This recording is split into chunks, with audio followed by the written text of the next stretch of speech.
Hi friends, ഇന്നൊരു monsoon shoe ഹാക്കുമായിട്ടാണ് വന്നത്. ഇതെൻ്റെ യൂണിഫോം ഷൂ ആണ്. വെള്ള കളറുള്ള സ്റ്റുഡിയോയിൽ നിന്ന് 299 രൂപ അത്രയും കണ്ടായി മേടിച്ച ഷൂവാണ്. അതിൻ്റെ ആ ചെളിയുള്ളത് അത് ചെളിയല്ല, അതവിടെ സ്റ്റിക്കർ ഉണ്ടായിരുന്നത് പറിച്ചു കഴിഞ്ഞപ്പോൾ ആ പശയും അതൊക്കെ ഇരിക്കുന്നതാണ്. ഇപ്പോൾ വെള്ള ഷൂ ആയതുകൊണ്ട് തന്നെ ഒരു 3-4 ദിവസം കൂടുമ്പോൾ ക്ലീൻ ആക്കിയില്ലെങ്കിൽ അത് വൃത്തികേടായി പോവും. ഇത് കഴുകാവുന്ന ഷൂ ആണ്. ഒരു ലെതർ ഒരു തരം മെറ്റീരിയൽ, പ്ലാസ്റ്റിക്കൊക്കെ മിക്സിങ് ആയിട്ടുള്ളൊരു മെറ്റീരിയലാണ്. അപ്പം മഴക്കാലത്ത് ഇത് ഉണക്കാൻ ഭയങ്കര പാടാണല്ലോ. എങ്ങനെ ഇത് ഉണക്കാന്നുള്ള ഹാക്കാണ് ഞാൻ കാണിക്കാൻ പോകുന്നത്. ഇത് നമ്മുടെ വേഗയുടെ ഹെയർ ഡ്രയറാണ്. അത് വെച്ച് സിമ്പിളായിട്ട് നമുക്ക് ഇത് ഉണക്കാൻ പറ്റും.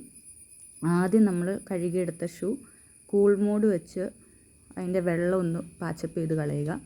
അത് കഴിഞ്ഞ് ഹോട്ട് മോഡ് എടുത്തിട്ട് ഓരോ ഭാഗമായിട്ട് ഇതിൽ ആ ലൈസ് അഴിച്ചിട്ട് നമുക്ക് ലൈസ് മാത്രം വെച്ച് ഉണക്കാം. അല്ലാതെ ലൈസ് കെട്ടൊക്കെ വിടിയിച്ചിട്ട് ലൈസ് മാത്രം എടുത്ത് ചെയ്യാം. Thank you for watching.